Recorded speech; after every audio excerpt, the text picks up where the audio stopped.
There is a silent behavior that runs through the lives of many people without ever being questioned. It appears as politeness, maturity, even empathy. But behind this acceptable appearance, something slowly drains the soul. The constant need to explain oneself. To explain what one feels, what one chooses, what one avoids, what one changes. As if simply existing were not enough. Perhaps you have felt this before, that almost automatic urgency to justify a boundary, a silence, a withdrawal, as if by not explaining something wrong were being done, as if someone could take away your right to be who you are if they do not understand your reasons. And without noticing, life turns into a continuous effort to be accepted. The problem is that the more you explain yourself, the less free you become. What should be expression turns into defense. What should be truth turns into argument. And little by little, you stop living from what you feel and start living from what will be understood. The question stops being, is this true for me? And becomes, will this be accepted by others? Carl Jung realized that this pattern is not just a social habit, but a deep psychological symptom. For him, the compulsion to explain oneself reveals a disconnection from the self, a loss of inner authority. The person no longer sustains themselves in their own experience and needs the other to validate them in order to feel safe existing. And here is the decisive point. As long as there is a need to justify who you are, there is no inner freedom, because explaining too much is not neutrality. It is silent submission. It is handing the world the power to decide whether your truth deserves space or not. And that is a price far too high to pay every day. This is not a video about learning how to impose yourself or win arguments. It is an invitation to look honestly at the root of this behavior and perceive what truly lies behind it. Because when someone stops explaining themselves compulsively, something deep reorganizes. The posture changes, the energy changes, the way the world responds changes. Perhaps for the first time, you realize that it is not the world that demands explanations. It is an old wound that still asks for permission to exist. And when this wound begins to be recognized, something essential becomes possible, not to react, not to justify, just to remain. And it is from this point that everything begins to transform.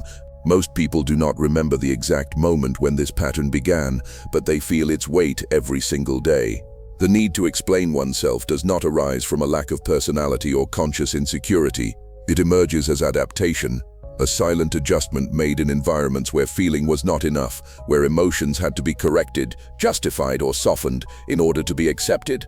For many, childhood was the first courtroom. Feelings were questioned, diminished, or dismissed with phrases that seemed simple, yet shaped the soul. You're exaggerating. That's not a reason for all this. Stop being dramatic. Each sentence taught the same silent lesson. What you feel only has value if someone agrees. At that point, an unconscious rule settles in. If I don't explain myself properly, I will be rejected. If I don't make my feelings acceptable, I will be abandoned. Explanation begins to function as a strategy of emotional survival, an attempt to control the other's gaze in order to guarantee belonging and safety. What begins as defense slowly transforms into identity. The child who explained themselves to avoid punishment becomes the adult who explains themselves to avoid discomfort. Every emotion needs a reason. Every boundary demands justification. Every silence must be translated. Feeling is no longer enough. One must convince. Carl Jung understood this movement through the concept of the persona. The persona is the social mask we develop in order to be accepted. It helps us move through the world, adapt, and survive. The problem is not the existence of the persona, but when it comes to occupy the place of the self. When the persona dominates, life turns into performance. Emotions stop being lived and start being presented. Sadness becomes explanation. Anger disguises itself as rational argument.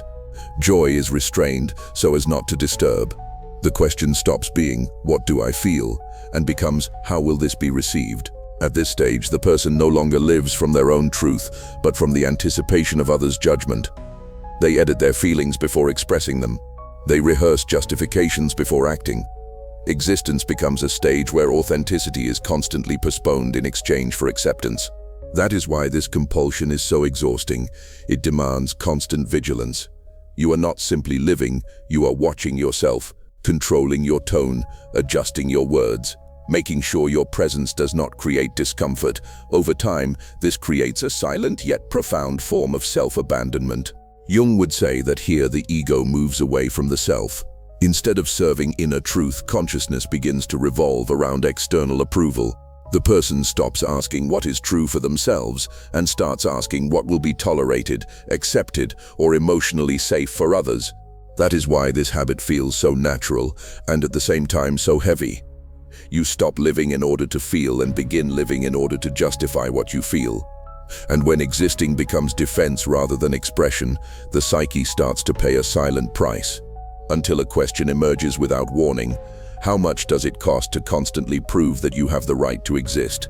Explaining yourself excessively is never neutral. Every time you feel the need to justify who you are, what you feel, or why you act in a certain way, something subtle happens internally. You give up power. Not in an explicit way, but symbolically. You place yourself in a position where your truth needs to be evaluated, authorized, and validated by someone outside of you. The more you explain yourself, the more space you open for judgment. Explanation invites the other to analyze, interpret, agree with, or disagree with your experience. What was intimate turns into debate. What was feeling becomes argument. And without realizing it, you hand the other the right to decide whether your experience is legitimate or not. Living this way is like inhabiting a permanent courtroom.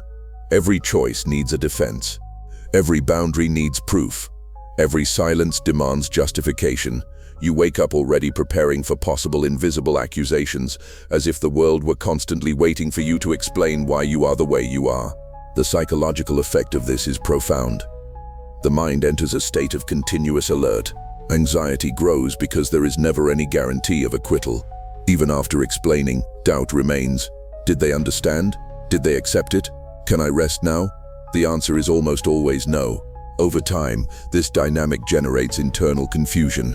You no longer know where what you feel ends and where what you explain begins.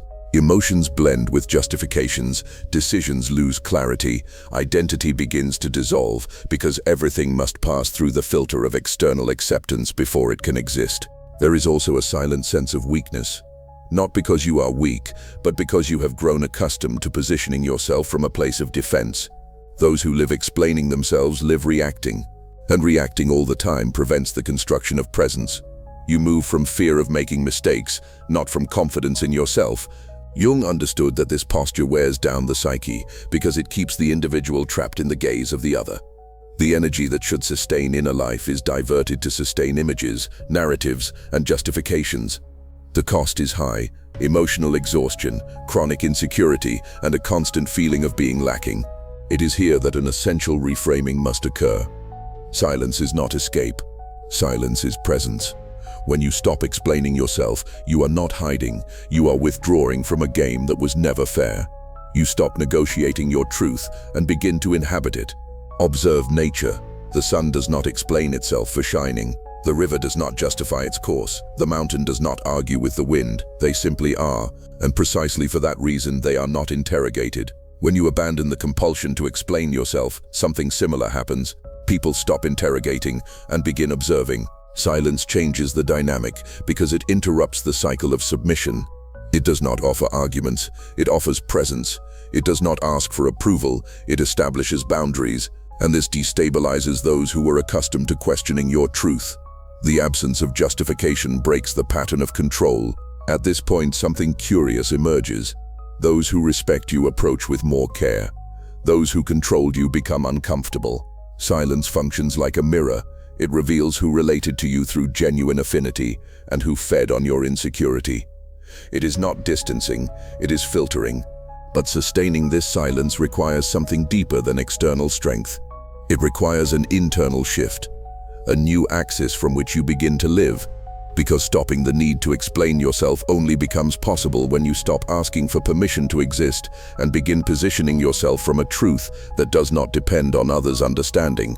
For Carl Jung, there is a decisive point in life when the human being is called to abandon the need for external approval. This moment marks the beginning of the process of individuation, when the person stops living as a reflection of others' expectations and for the first time begins to respond to their own inner truth. Individuation is not isolation nor rebellion, it is alignment. It is when the axis of life stops being outside, in the gaze of the other, and returns inward. At this stage, the question is no longer, will this be accepted, but is this true for me? This simple shift completely changes the way of existing. When someone stops asking for permission to feel, choose, or be, something deep reorganizes internally. Anxiety begins to lose strength, because there is no longer the same dependence on validation. The body relaxes, the mind slows down, life ceases to be a constant test of acceptance.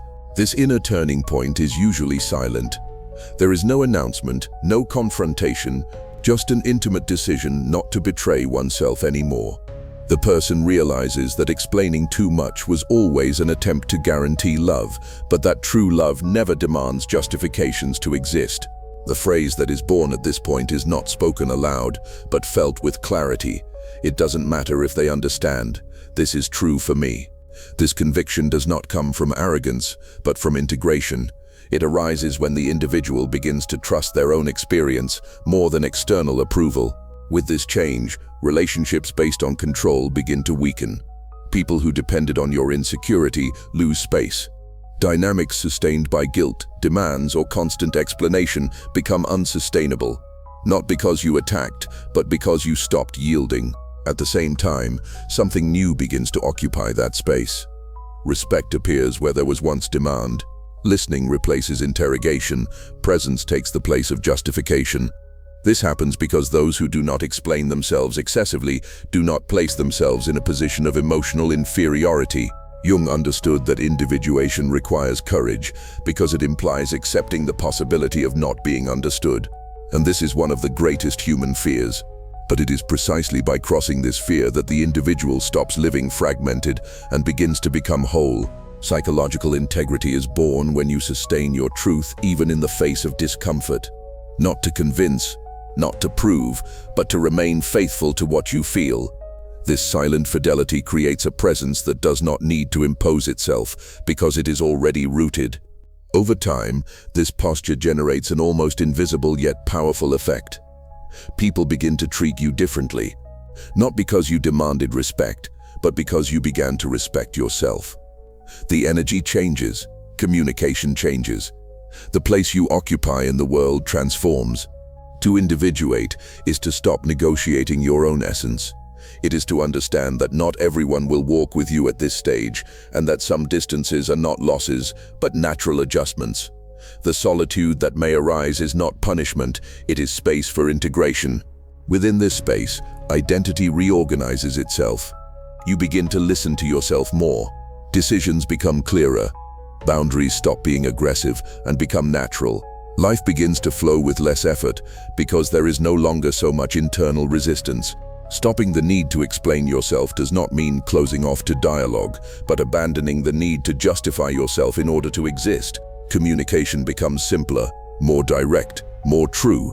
You speak when there is something to express, not when there is fear of being rejected. This is one of the greatest liberations of the individuation process.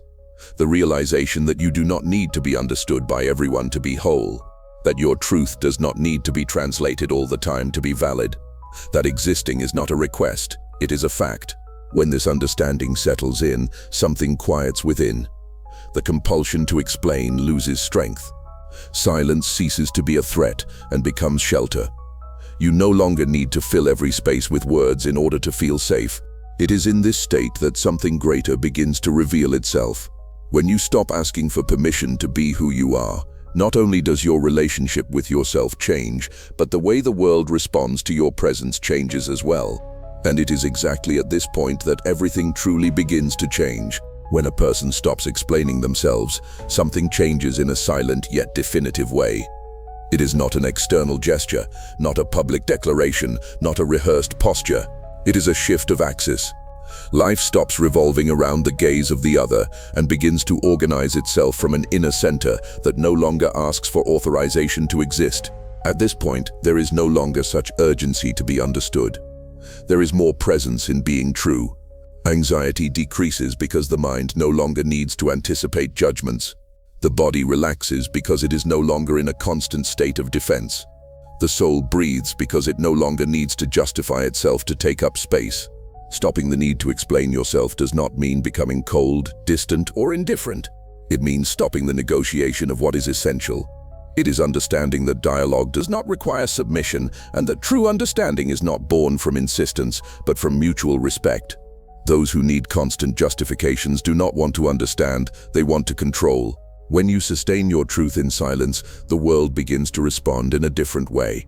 Some people move away, it is true, but this distancing is not loss, it is alignment. Relationships based on guilt, fear, or dependence do not survive when you stop placing yourself in a position of emotional inferiority. Other relationships, however, deepen, because those who relate to you from presence recognize this change. Respect replaces demand. Listening replaces interrogation. Connection stops being a dispute and becomes an encounter. Jung understood that this is one of the most important moments in the individuation process, the instant in which the individual takes responsibility for themselves, not to isolate from the world, but to relate to it without fragmenting, whole, present, rooted.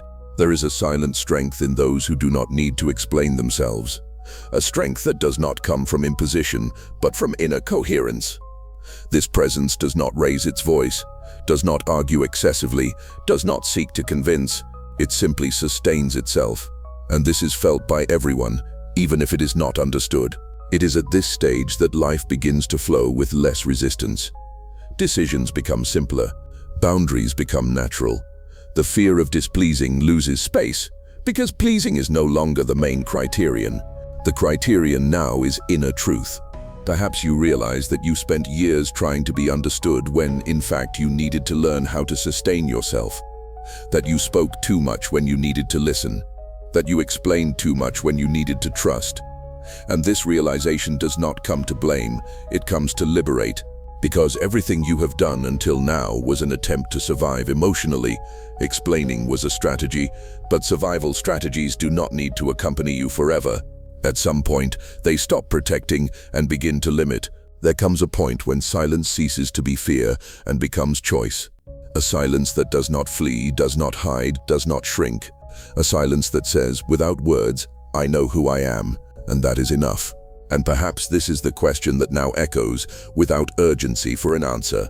In which moments of your life do you still explain yourself out of fear of not being accepted? Where do you still feel that you need to prove that you have the right to be who you are? If this video touched something within you, write in the comments which explanation you feel you no longer want to give. Not as a vent, but as a marker, a symbolic gesture of returning to yourself. If this reflection made sense, leave your like and subscribe to the channel. This allows us to continue creating spaces like this, where depth, awareness, and truth have a place. The next video is an important step on this same journey. It will help you understand even more what happens when you choose not to betray yourself. Because in the end, stopping the need to explain yourself is not closing off to the world, it is finally opening yourself to yourself. And when that happens, everything changes.